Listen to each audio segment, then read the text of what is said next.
We deserve to know what we're putting in our bodies and why, especially when it comes to something we take every day. Ritual's clean, vegan-friendly multivitamin is formulated with high-quality nutrients in bioavailable forms your body can actually use. Now, what I love most about Ritual is you'll always know what nutrients you're taking and where they come from, thanks to Ritual's one-of-a-kind visible supply chain. They make healthy habits easy. Your multivitamins are delivered to your door every month with free shipping always. Get key nutrients without the BS. Ritual is offering my listeners 10% off during your first 3 months. Visit ritual.com/ratchet to start your ritual today. Ladies and gentlemen, boys and girls, and those who don't identify as either, you are listening to Ratchet and Respectable with Demetria L. Lucas. I'm coming to you from Las Vegas this week. Yes, I'm back. People are like, why do you keep going to Vegas? Are you there to see Usher again? No, Usher is no longer here. He's not back until, I feel like I'm Usher's publicist.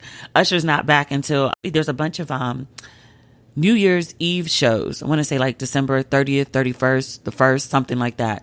He's on hiatus from Vegas at this time. So I am not here to see Usher. I'm actually here because one of my really good friends, Tawisha D. Rogers Simpson, we've talked about her before. She's vice president of brand and partnerships over at the National Museum of African American Music. And we talked about her, I want to say last month, maybe the month before, when she'd done her big fancy gala at the museum. So you know who Tawisha is. But she and I are out in Vegas for a couple days, just doing nothing, getting some sun, eating good food, taking in the sights. That's just it. Like the first day we were here, we went to Yardbird. She wanted some of that fancy chicken and I wanted that lobster mac. So that worked out for both of us. And then we went to the Bellagio at night to see the lights. You know, as many times as I've been to Vegas in the last couple months, I never go out at night. Like I get up at the crack of dawn to like do like my morning constitutional. But usually by the end of the night, like I'm so tired, I never get a chance to just walk the strip and see everything all lit up. But the Bellagio was beautiful. I haven't seen that light show in years. Before I started going to Vegas, maybe like in early July for that Dave Chappelle show, I hadn't been to Vegas in over 10 years, maybe more like 12 years. So the Bellagio fountains, the Eiffel Tower, like all lit up. It was red, white, and blue. It was really beautiful. Vegas has little charms. Like sometimes people are like, I hate Vegas. It's so tacky. And, you know, parts of it are, no lie. But parts of it are like pretty magical. Yesterday, we spent most of the day at the Cabanas over at the Wynn Hotel. And their pool is like entirely different than like all the perceptions people have of Vegas pools. They definitely have a party pool, but there's another side, which is just really chill and easy and comfortable and not crowded because we are still in a global pandemic. But we had like a really great day. So like a bunch of sun and good eats. We went over to Caesar's Palace last night and went to Water Grill. I had the Chilean sea bass. It was so good. It's been like a really fun trip so far. Sure, I don't like to stay in Vegas for more than a couple days because even now, like I got in on Wednesday and literally the airport was empty. Like I took a picture of like the Vegas sign and there was no one in it because like there was only like 3 other people in the airport. I was like, where is everyone? And it was like Wednesday at like 5:30 p.m. And I was like, do people just not leave Wednesday night? Do they not come in Wednesday night? Because even my plane, I was coming from Chicago, but the plane wasn't even full. And I was like, this is interesting. But yeah, but it was like really like light and easy on Wednesday. My driver from the airport, he was like, yeah, this is a really great time to be in Vegas. I was like, oh, because it's not crowded? And he was like, no, because it's not hot. Now, mind you, it's Vegas in August. And he was like, yeah, the high is only like 96 right now. And because I've been here when the high is like 112, I was like, oh, that's amazing. Like walking outside, it actually feels like nice out. There's like a gentle breeze, which I'm like, where's this coming from? Because like it's not off the water, but there's like a gentle breeze going by. I'm just like, this is not the Vegas I remember from like a week ago. But it's good. It wasn't crowded at all Wednesday night. It was really nice. But last night when we came back from dinner, like you could see like the number of people just like in the hotels and like walking the streets. And I was like, yeah, it's time for me to go home. I don't really like to do Vegas on weekends when I can avoid it. But I am happy to be here and have much needed girl time with one of my dear friends. We have good Black news this week. After much delay, like 20 years, Aaliyah's music is finally streaming. Age Ain't Nothing But a Number, her first album, has been around for a while, but One in a Million is my favorite Aaliyah album. It is finally available on streaming platforms. The Aaliyah album is coming out on September 10th, and I'm reading on Variety. You know, I like to cite my sources. And then there's an Ultimate Aaliyah Greatest Hits compilation. It's a collection of singles and previously unreleased material, and that is coming out on October 8th.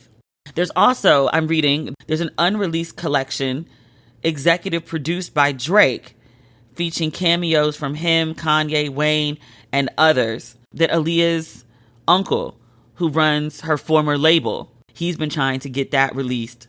It says here for a decade, so that may be coming sooner than later. It seems that her estate and her record label have finally come to an agreement, which, thank you, finally, after you've deprived us all this time, I do appreciate you. I'm not the hugest Aaliyah fan, but at least like when she was alive, I became a bigger fan after she died. Like, she was there and she made good music, and I don't think I realized how much I liked it or how big a fan I was until she died. And I was like, oh my God, Aaliyah's dead? I remember I was walking to a club in New York, and a guy I was dating at the time called me and was like, Aaliyah's plane crashed, she died. And I was like, what? And I didn't believe him until I got to the club and the DJ announced it. And I was like, oh my God, Aaliyah's dead? It just didn't make sense. But me and my friend Evie, we used to hang out in either my parents' basement or Evie's bedroom, and we would listen to Aaliyah on repeat. Evie was pursuing a singing career at the time, and she like just loved Aaliyah. And she was like, she's going to be huge. And Evie was right. Gone too soon, though. As soon as I'm done with this podcast, I'm going to go stream Aaliyah's album because I haven't heard One in a Million. I have the CD, I think, but I don't have a CD player. So, yeah, that didn't quite work out. But yeah, I haven't heard One in a Million in years. I think I'll finally stop listening to the Nas album, which that's all I listen to on repeat. Like, I'm obsessed with that new Nas album. It's so good. And I asked the other day on Facebook, I was like, why aren't more people talking about this album? Because like in my circles, my friends are not listening to it like that. And I was just like, do you hear this shit? This is amazing. There's not a bad song on the album. I skipped one of them. It was the EPMD Eminem song. And then I just let it play the other day and I was like working out. And then I listened to it 5 times in a row because Eminem's verse is nuts. Oh my God, it's such a good album. Nas dropped so many gems and great lines. Ugh, it's just a grown man album. Good adult listening. If you have not listened to the new Nas album, I talked about it previously, yeah? King's Disease 2? It's so good. But I asked the other day on Facebook and I was like, am I just in the wrong circles? And then my Facebook friends were like, actually, yeah, because that's all anyone's talking about in my circles. And I was like, yo, I might need a new group chat. My group chat's a little bougie right now.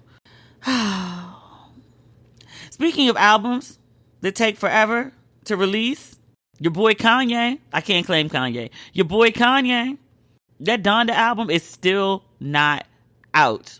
And in fact, he announced another listening party. This one's going to be in Chicago at Soldiers Field. So I was like, are you serious right now? I saw somebody on Twitter was like, yo, this is the most lucrative promo tour ever. He's charging people to show up to listen to an album that he refuses to release. An unfinished album at that. But people are paying. Again, I went to the one in Atlanta. He has found his way to make money. I guess that's the end game. But sir, can you also please release some good art? I would like that as well. Thank you. Please, kindly, maybe. No? We deserve to know what we're putting in our bodies and why, especially when it comes to something we take every day. Ritual's clean, vegan-friendly multivitamin is formulated with high-quality nutrients in bioavailable forms your body can actually use. What you won't find? Sugars, GMOs, major allergens, synthetic fillers, and artificial colorants. Plus, the fresh taste of Ritual and their delayed release capsule design make taking your vitamins easy. Now, what I love most about Ritual is you'll always know what nutrients you're taking and where they come from, thanks to Ritual's one-of-a-kind visible supply chain. Ritual's multivitamins are scientifically developed to help support different life stages, and they make healthy habits easy. Your multivitamins are delivered to your door every month with free shipping always. You can start, snooze, or cancel your subscription anytime. And if you don't love Ritual within your first month, they'll refund your first order. Get key nutrients without the BS. Ritual is offering my listeners 10% off during your first 3 months.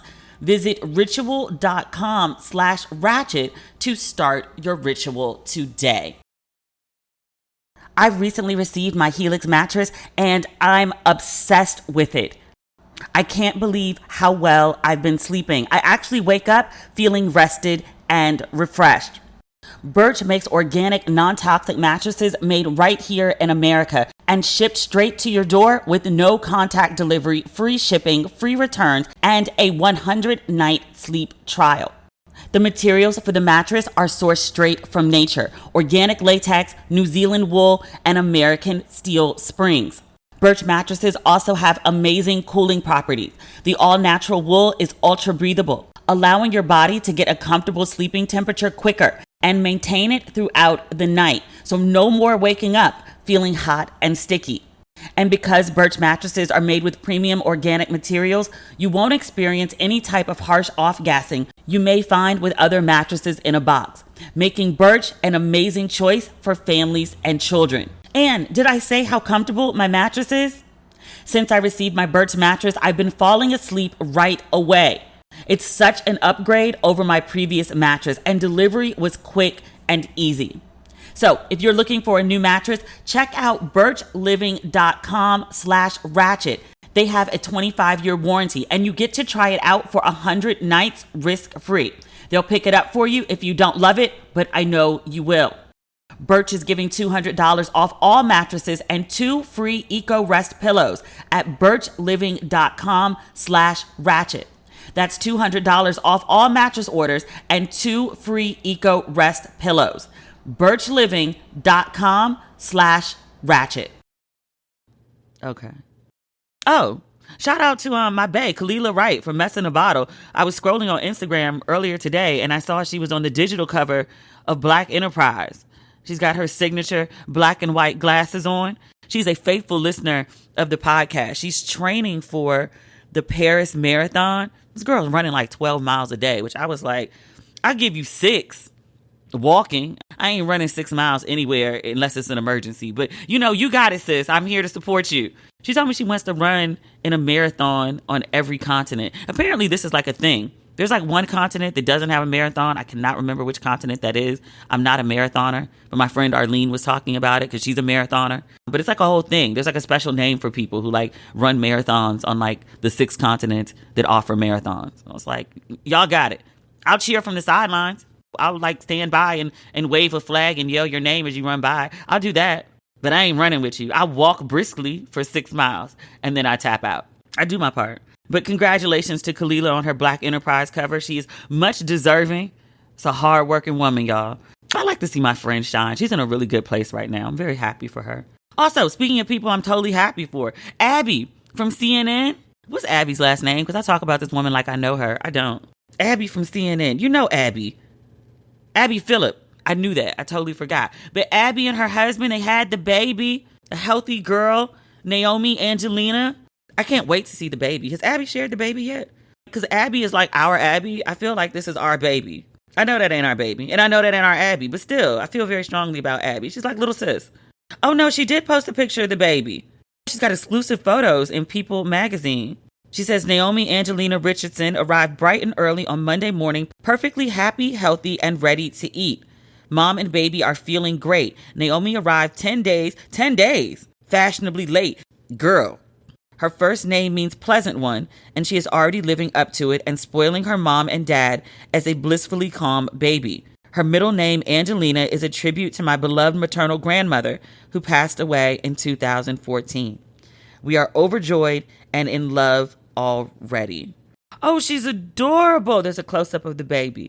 Oh, congratulations to Abby and her husband. And welcome, little Naomi Angelina. Aww. I think she's going to look like mommy. Oh, she's so cute. I'm so happy for her. Our Abby. And our Naomi. Is that it for good Black news this week? Yeah, it is.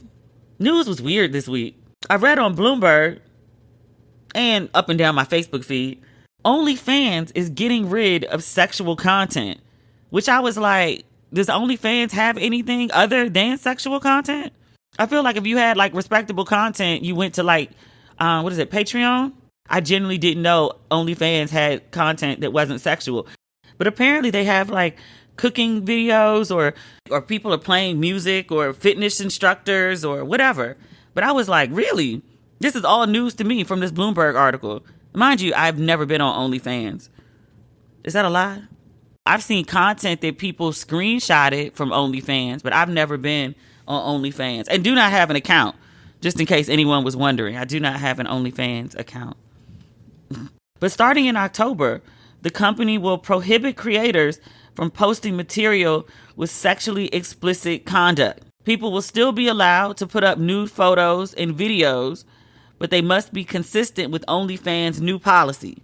I didn't understand this logic because I was like, aren't most of your most popular videos like sexual content? This seems like shooting yourself in the foot. But according to Bloomberg, the changes are needed because of mounting pressure the company is facing from its banking partners and payment providers. OnlyFans is trying to raise money from outside investors at a valuation of $1 billion. So they released a statement. They said, in order to ensure the long-term sustainability of our platform, we must evolve our content guidelines. I also read in this article that apparently this is what Patreon did too when they started, which I don't remember. I only remember Patreon when some of my writer friends would post content, then they would have it behind the paywall on Patreon. I remember Kimberly Foster from For Harriet. She was one of the first people I saw that had like a Patreon account. And then my friend Chloe was telling me, and she was like, you need to create content and put it behind the account. And I was just like, yeah, I'd rather have corporate sponsors pick up the tab and then keep my stuff free to my audience. I really don't want to charge my audience for content. And also I like to be able to just, fuck off and go do what I want to do. And there's nothing anybody can say because it's free. But when people are paying, they're just like, I want my shit at midnight because I paid you $5 this month. I was like, yeah, I'm not going to respond well to those emails. So I know me. So I was like, yeah, let's not do that. And then Kev on Stage, he was another person I saw with like a Patreon account. I had no idea that Patreon had like sex content beginnings. Who knew? I guess other than the people who were, posting sex content. Folks rebrand and pivot all the time. And I'm thinking of like all the networks that have started with like black content to get eyeballs and ad dollars. And then they pivot to like no black content.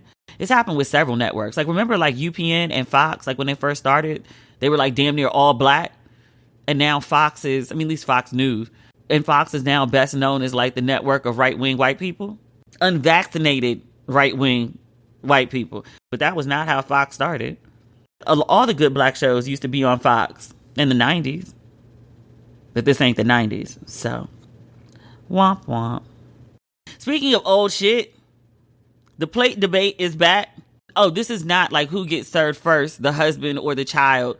Or should it be a paper plate or fine china? Not that plate debate. This is the should a woman fix a man's plate debate. It was up and down my timeline yesterday and people kept tagging me in it like I haven't spoken on it before. And also like we don't have this debate every 6 months. I'm like, y'all ain't tired of talking about plates yet? Still y'all want to talk about plates and women fixing them. Okay. You know what? Every time we have this plate debate, it's a ton of women who are like, I fix plates. I fix plates. I've always fixed plates. I was trained to fix plates. I like fixing plates. This is how I show love and care and nurture to my family. I fix plates. And I was like, I do not understand why the men who want their plate fixed do not just seek out women who are gladly fixing plates. There's so many of them and they're happy to do it. Fine, that's great. I want folks to be happy. I want them to love what they do. If you want your plate fixed, go seek a woman who happily does it. And I think that's what bothers me so much about this argument, because it's not really about wanting your plate fixed. Because if it was, you just go find somebody who fixes a plate. It's not hard. Women who do it are a dime a dozen. But it's like men want to force women who don't want to fix a plate to fix one. And I'm like, that makes no sense.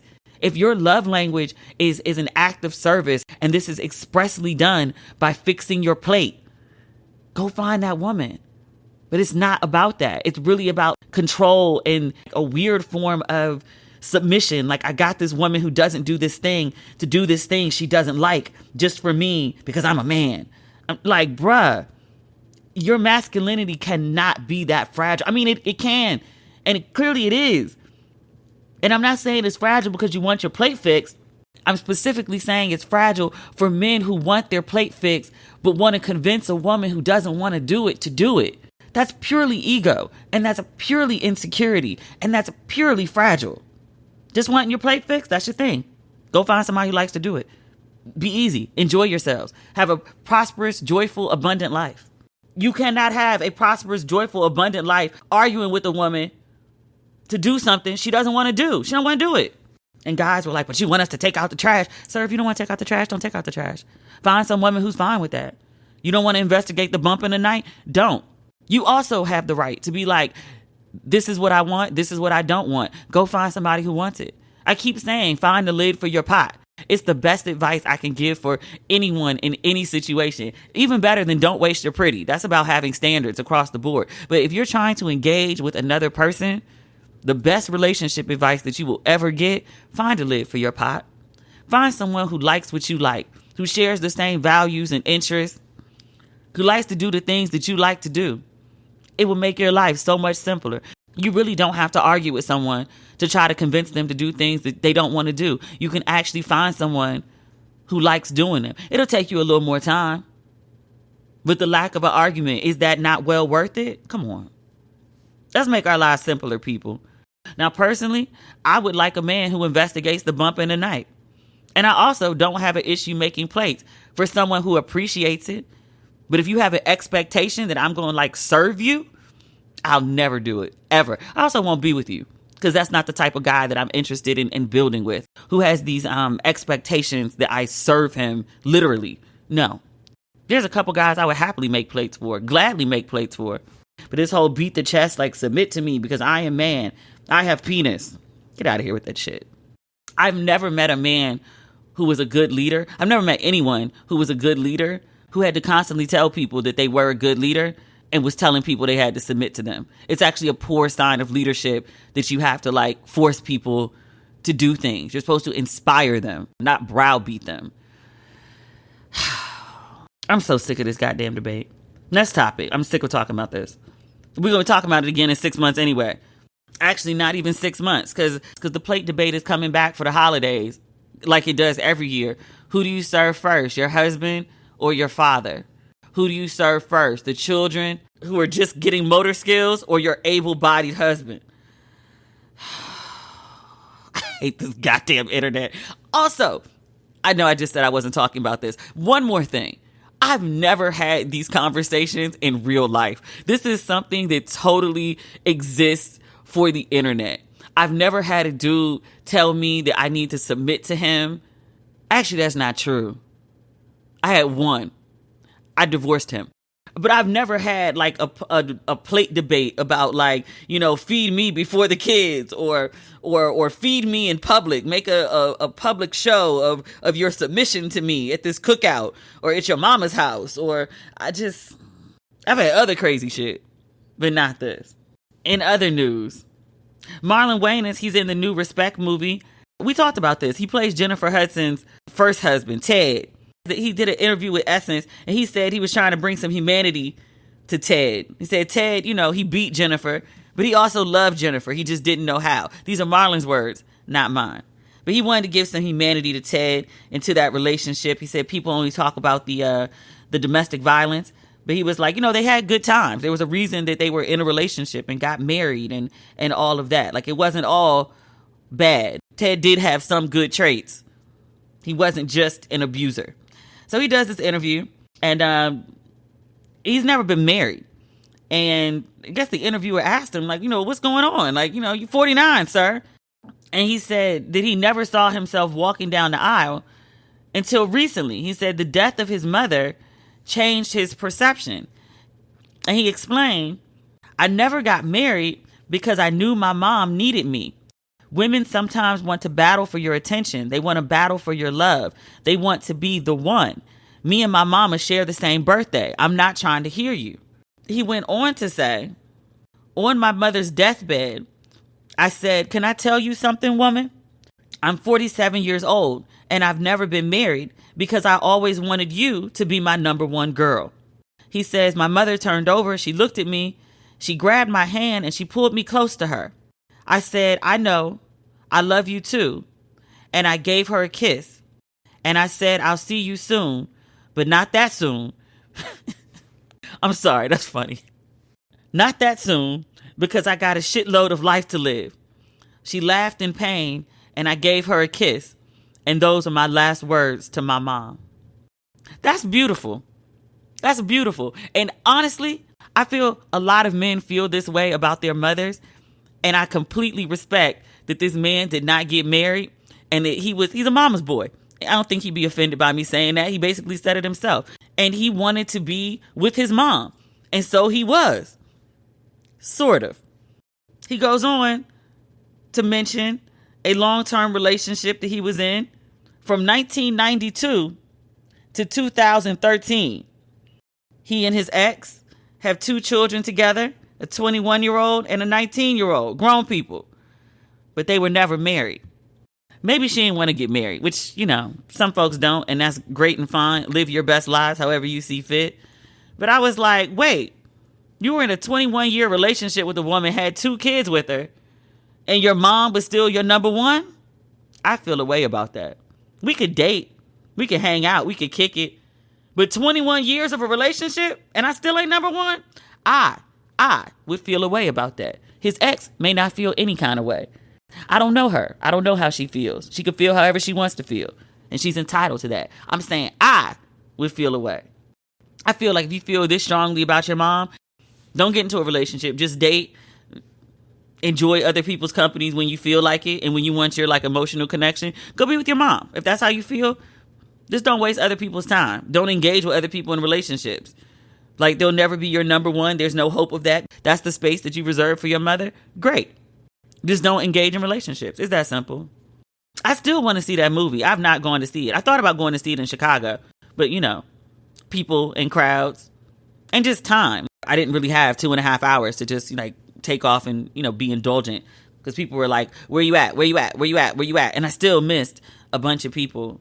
That's the only downside of this odyssey is that I haven't been spending a whole bunch of time. And I mean 2 weeks each in every city. So I get to see all of my people. I've pissed off people in the South, up and down the East Coast, now the Midwest. My LA people are like, oh, where you at? We're doing XYZ. And I'm like, oh, I'm in Vegas right now. And they're like, oh, you're missing another event. Really? Really? That's the only downside. You go to people's city and if you don't get a chance to see them, they take it personally, which I get because I've taken it personally sometimes when people have come to LA and I don't even get a call. And I'm just like, really? Really? So I get it, but it's not intentional. It's just, it's a timing issue. I have to learn to give other people that same grace. Some of them, when they're in my city. There's certain people. I'm like, you came to my city, you didn't call me, you're dead to me. I'm a Cancer. I don't know what you want. That's how we think, in case you didn't know. You've probably heard about CBD products, but chances are you haven't tried them yet for yourself. Well, I found the perfect CBD brand to introduce into your wellness journey, Onyx and Rose. They have everything from skincare products and healing balms to tinctures and sleep gummies. And they have thousands of 5-star reviews from happy customers like me. I've been using Onyx and Rose for a while now, and I love their products. These products don't have that cold medical look. They're beautiful enough to keep on my counter, so I actually remember to use them. You need to try Onyx and Rose for yourself. Whether you're looking for a great skincare line or looking to promote your health and wellness, they have the perfect products for you. And their CBD products are non-psychoactive, so you'll get the therapeutic benefits that CBD has to offer without any side effects. Onyx and Rose is my favorite brand for CBD products, and I want you to experience this too. I have an amazing deal to get you started. 20% off your first purchase.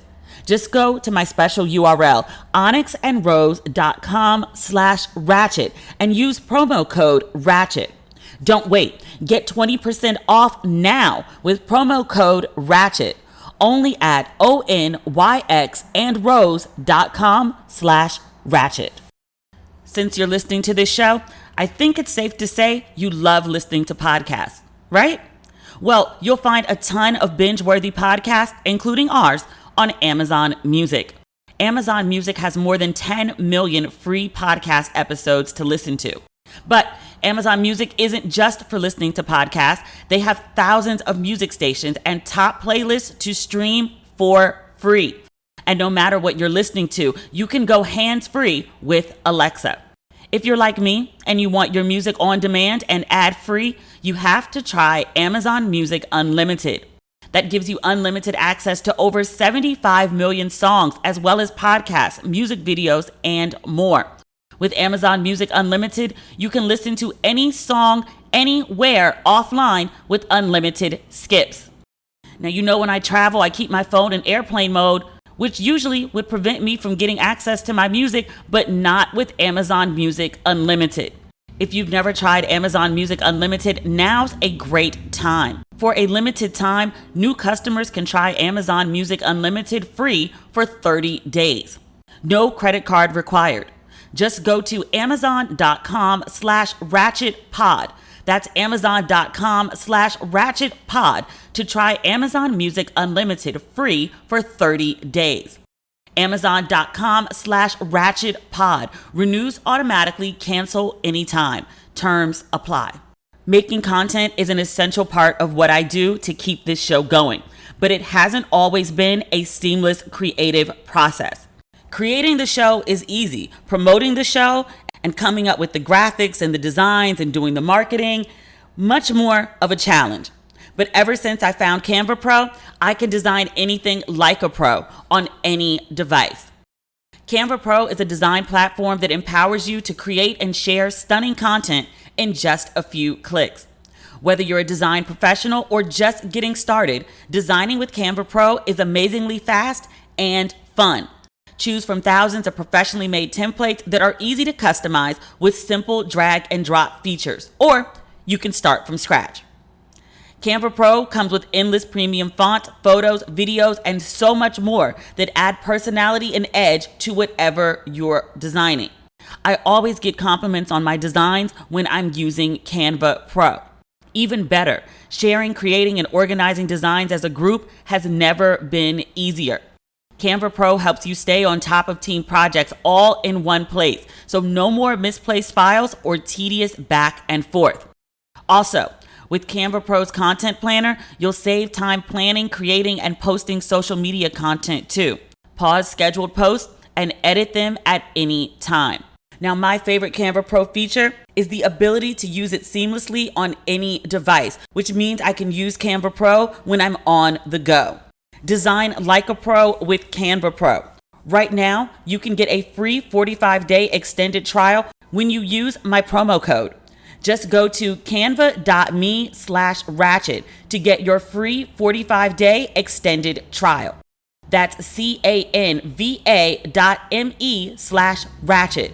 Canva.me/ratchet.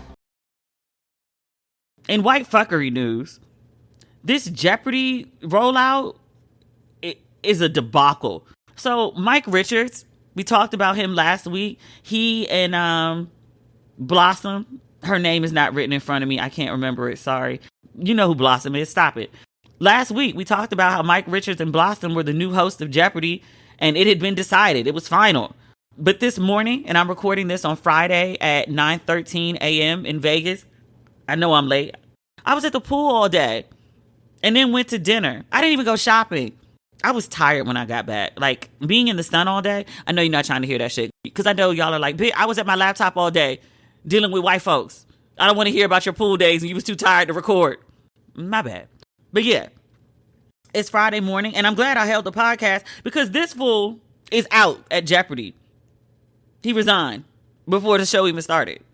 He released a statement earlier today. I'm reading from the Washington Post. He says, quote, "I was deeply honored to be asked to host the syndicated show and was thrilled by the opportunity to expand my role." This is a letter to his staff. "However, Over the last several days, it has become clear that moving forward as host would be too much of a distraction for our fans and not the right move for the show. As such, I will be stepping down as host effective immediately. As a result, we will be canceling production today. Guess he's still the executive producer of the show. As it would come out, Mr. Richards is stepping down, not because people are like, it should have been LeVar, not you, but because a website, The Ringer, I've never heard of this site, but The Ringer published an in-depth report that revealed Richard had made disparaging remarks about women, Jewish people, and Haiti on a podcast. I saw some of the transcripts. I couldn't find the audio from it. So after all this bullshit, all this back and forth, talk of old lawsuits, talk of the network, you used these black people during the guest appearances to give the appearance of diversity, and then you went and hired 2 white people. All this back and forth over the show, tainting the show. The mediocre white dude that you picked had to step down over sexism and racism, essentially. Sony Pictures released a statement. They said, "We will now resume the search for a permanent syndicated host. In the meantime, we'll be bringing back guest hosts to continue production for the new season." I swear to God, if they do all this bullshit all over again and don't pick LeVar Burton or another black person, which, by the way, Alex Trebek apparently wanted Laura Coates. She's a CNN legal analyst. She used to sit in for Don Lemon sometimes. That's how I got to know her. Did she get her own show yet on CNN? I told you I stopped watching CNN like I used to, but she was really good. I liked her lots. I didn't want her to replace Dawn, but I wanted Laura to get her own show. Because CNN for a while didn't have a show with a black woman. I think Abby's show on the weekends was like the black woman show. Because remember they used to do those ads where they were like, it was like CNN reporting from different places, and they'd be like, oh, so-and-so's in Istanbul, so-and-so's in Russia, so-and-so's in whatever. And there was never a black woman in those ads. And I was like, wait, where's the black woman host on CNN? Do they have one? I mean, other than Abby. Abby has the weekend show. Is there a black woman with a weekly show on CNN? Like, it's a genuine question. I don't know. Hold on. Let me Google.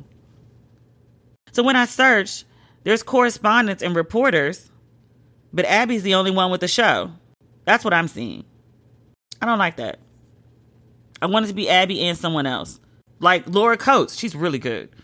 I would turn back. I would watch CNN again if Laura Coates had her own show. I'm just saying. That's not the point. The point is, Alex Trebek he did an interview with TMZ in 2018. They asked him if there was a woman to replace him on the show, who would he want? And he said Laura Coates. He was on the Laura before I was on the Laura.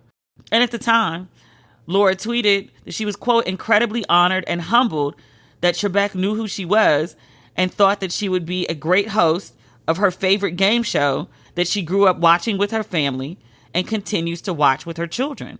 Now, actually, I want her to have the show on CNN, but I would not mind if she was the host of Jeopardy. I still want LeVar Burton, but I'd take a guest week with Laura Coates. I would like that very much.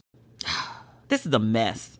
Y'all should have just had y'all guest host season, hired LeVar Burton, and gone on about your business. Everybody be happy. LeVar Burton wouldn't have embarrassed the show or the network like this. I'm just saying. You went and hired that mediocre white man, and he has embarrassed y'all. It's Jeopardy. Jeopardy's a very respectable show. And now you're all in this ratchet behavior. I can be ratchet and respectable. Jeopardy is just supposed to be respectable. Come now. I don't like this ratchet Jeopardy. Speaking of people who didn't get the job, I read recently Barbra Streisand. You know, women do hit a certain age and just stop giving all fucks. Like, I have no fucks at 40, 75 and up.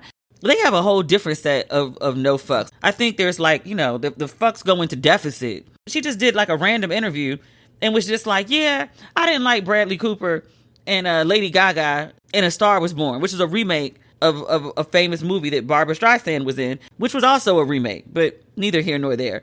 She says, I thought it was the wrong idea. Speaking of Cooper and Gaga, and I'm quoting, she says, I can't argue with success, but I don't care so much about success as I do about originality. And she goes on to say, when I heard it was going to be done again, it was supposed to be Will Smith and Beyoncé. And I thought, that's interesting. Really make it different again. Different kind of music. Integrated actors. I'm going to give her a pass on that because she's 79. And she said, I thought it was a great idea. So I was surprised when I saw how alike the film was to the version that I did in 1976. Now, I liked The Star Was Born. It was sad as shit, but Gaga and Cooper had amazing chemistry. That hit song from the movie was amazing. I played that thing on repeat. That said, I had no idea Will Smith and Beyonce were slated to be in the film. And apparently there were rumors about it way back when. I wasn't paying attention, I guess. I never heard that. The Will Smith and Beyonce version was supposed to be like a rapper and an R&B singer. That sounds terrible. I'm sorry. Make a whole different version of this that's not A Star Is Born. Will Smith and Beyonce. Will Smith might have been alright. Beyonce? She's not a strong actress. She is a level 10, hell 12 at everything else that she does in life. That wouldn't have been a good film. That would have been terrible. It would have been successful. All between the Will Smith fans and the Beyonce fans, like they would have packed the theaters. Now, I don't think that would have been a critically acclaimed situation. Financially successful, which I guess is the bottom line in Hollywood. But no. Speaking of Beyonce, and don't come for me. Beehive, do not come for me. Her new clothing line just came out. I said before, like, it's not my taste. There's some other stuff from Ivy Park that I would like to have. I think I talked about that. She did some all black outfits that were really cute. And by the time I got to the site, it was all sold out. Because, basically I wear black, like, not every day, but most days. You know what? One of my friends actually runs Parkwood. Why not call over and ask for some shit? Damn it. It's probably all gone. So there's a picture of Beyonce for the newest line. It's denim. She has on chaps. And she has her ass out. And so the whole internet is talking about Beyonce's ass. She's a married woman. Why is her ass out? Because she's married. She's not enslaved. She can put her ass out if she wants to. It's disrespectful to her husband. If her husband finds it disrespectful, maybe. Does he? I don't know. She's got the picture out there of her ass out. I guess he's okay with it. Or maybe he just lets his wife, be. Or maybe he's just not so insecure that people seeing a picture of his woman's ass, which, by the way, we've seen many times before. This is not like the first time we've seen Beyonce's ass. The people are having like whole meltdowns. Her husband. Okay, she's still a woman. Like, you're not property. This isn't Afghanistan. I know a lot of y'all might actually like it to be. It's not, thankfully. Although at times y'all talk like y'all want us to inch in that direction. No. But the other conversation is like, is that Beyonce's real ass? Because it looks like a BBL ass. Which, like, if it is, sis, like, I can't afford the surgeon, but I just like to know who it is. I'd like to have that kind of ass. It's a beautiful ass. It's also an image. So, like, maybe she had a BBL, who knows?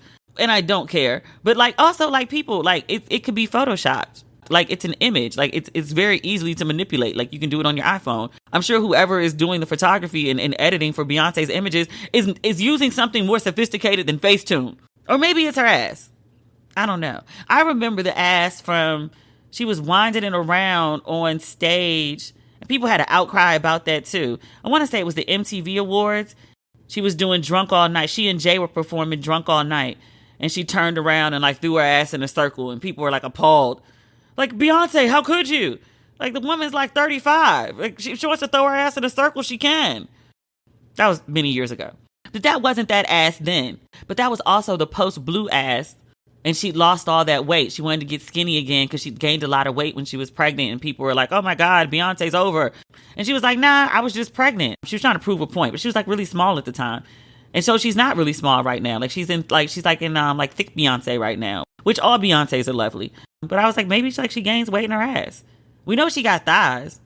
If nothing else, whether it's her ass, whether it's a bought ass, whether it's a Photoshop of ass, the thighs match. That's all I've ever asked for people. Just make the thighs match. That's all I ask. No matter how the ass got there. God-given, a doctor-assisted, a good edit, it's a good image. Yeah. That's all for this week, folks. I'm sure I missed a ton of stuff. But I'm about to finish this podcast, edit this podcast, and then I'm going back to the pool. I'll talk to y'all again next week. It's going to be late then, too, because I'm traveling on Monday. I don't know why I did that to myself. I should have insisted on staying an extra day, but I didn't, and I'm going to pay the price for it. So, we will talk again. I just said that. Thanks for listening. Did I say that? You can never say thank you too much. So thanks for listening, as always, and we'll talk again next week. Okay, bye.